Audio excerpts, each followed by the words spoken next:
So this news is so breaking that we don't even have the official White House statement yet as I'm recording this.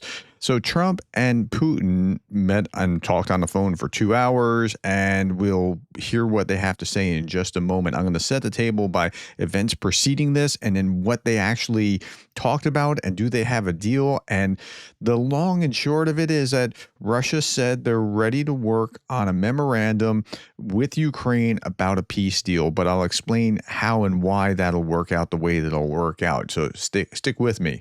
Okay, so Kyiv Post, Russia is ready to work on a memorandum with Ukraine that includes a ceasefire. Okay, well, let's look at what that means. This didn't say peace. This didn't say the end of the war. This says it includes a ceasefire. It says they're ready to work on a memorandum. They didn't say they're doing a ceasefire right now. So it could be a little ways out, and it probably will be. So let's look at this. Vance just was on a plane. He was talking about this to reporters. Let's hear what he has to say. I think the president's going to say to President Putin, look, are you serious? Are you real about this? Because the proposal from the United States has always been, look, there are a lot of economic benefits to thawing relations between Russia and the rest of the world, but you're not going to get those benefits if you keep on killing a lot of innocent people. So now that, first of all, this is only half the clip so far, but that tone is different than what we've heard from Vance so far about, both sides just need to stop the killing. Okay, so there's some motivation here. I don't know that you want to reward Putin for, like here you can just have the economic benefits. The world will welcome you back into these trade agreements again. What about reparations for the things that you destroyed and not doing this again? But okay. If you're willing to stop the killing, the United States is willing to be a partner for peace. That's been the proposal to the Russians, to the Ukrainians, and frankly, to nations and other hotspots around the world. I won't prejudge the president's conversation. I actually was just on the phone with him. I know he's looking forward to it, and I wish him all the best. I think he's the right guy to negotiate for the country, and I'm excited about it. Okay, so that was just before the actual conversation. Now, after Istanbul, Macron came out and said that he believes that Trump will, quote, react to Putin's cynicism, unquote, in the face of Russia's rejection of ceasefire proposals. I'm not so sure. I don't know that Trump has been moved yet, but we'll see how that all plays out. This is the Swedish President, Alexander Stubb, and he was also talking to Trump. Donald Trump is losing patience with Russia, President Stubb said after a Saturday conversation with President Trump. Alexander Stubb added, quote, it is smaller than Italy, slightly larger than Spain in terms of its economy. Militarily, it wanted to deny the independent sovereignty and territorial integrity of Ukraine 3 years ago. It has advanced less than 1 percentage point this year, and its interest rate is over 20%, and its reserves are out. So it's not a country which can be seen as a big power anymore. That's a great framing because that is what has happened to Russia. Russia has devastated itself. Yes, it's devastated Ukraine, no doubt about that, but it's devastated itself in the process of trying to control and or destroy Ukraine. So this is good that Alexander Stubb is putting this in Trump's ear. We will see how the conversation between President Trump and Putin goes. Okay, so he was trying his best to influence Trump the right direction as well. All right. Ewan McDonald posted this. Putin not even willing to clear his schedule of a fairly unimportant visit to Sochi in order to take a call from Trump. The Russian dictator will be in a music school when the call from Washington comes. Okay, I mean, he can take the call from wherever, but it just seems like there's a reason why they're poking the U.S. in the eye and saying, yeah, he can do it from there, whatever. It seems like that's stage managed. That's just my perception. I could be totally wrong. Tell me what you think. Meanwhile, if you think that Putin's going to play nice, Russia just labeled, and this was in the news today, Amnesty International as an undesirable organization. Remember what J.D. Vance was saying? Hey, if you're willing to set this aside and come, join the rest of the world and play nice. Okay. Amnesty International is an undesirable organization effectively outlawing the global human rights group and making it punishable under Russian law to have any association with it.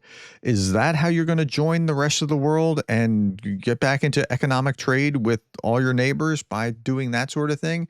Okay.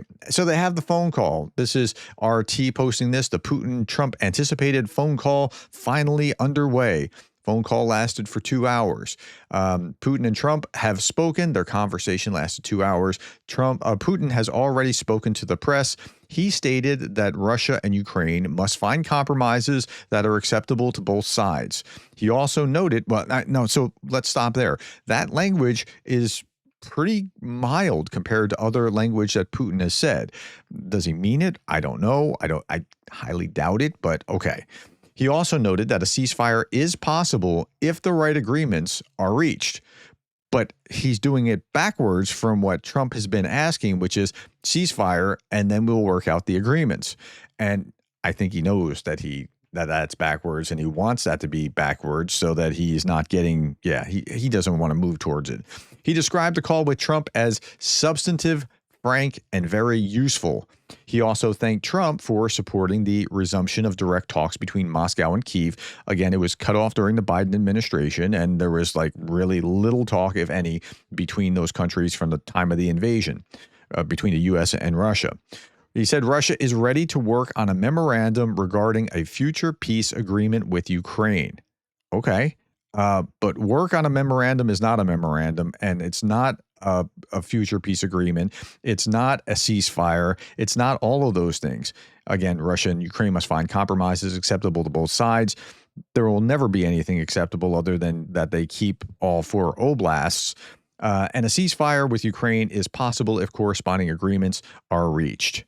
Okay, well, a ceasefire, if agreements, is backwards. It's inverting the way that it's supposed to be working according to what Trump and Zelensky had agreed to already.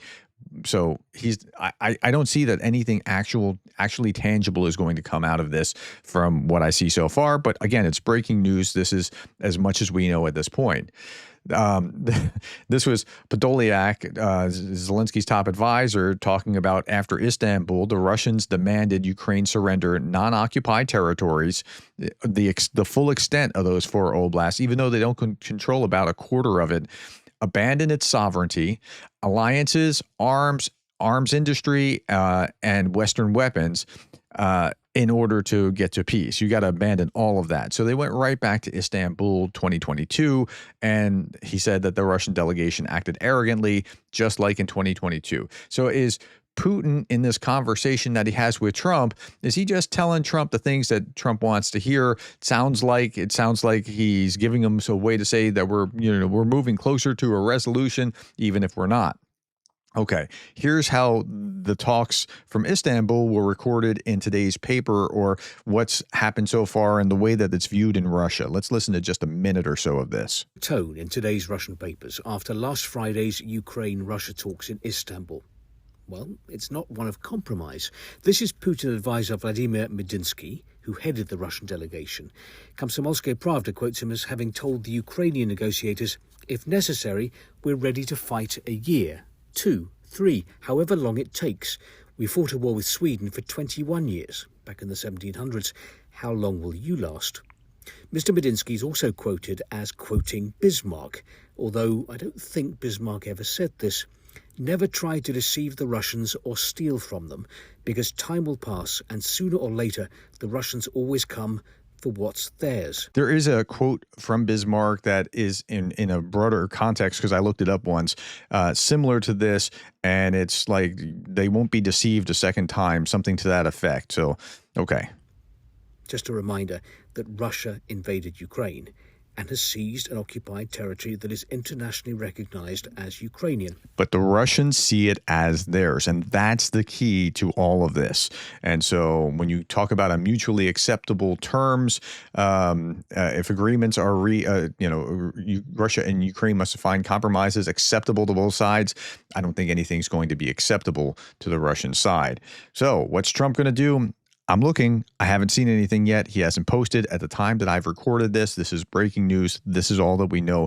Thank you for your time, the likes, the shares, and the subscribes. Put your comments below so I can read them. And thank you for being the kind of person that cares about Ukraine.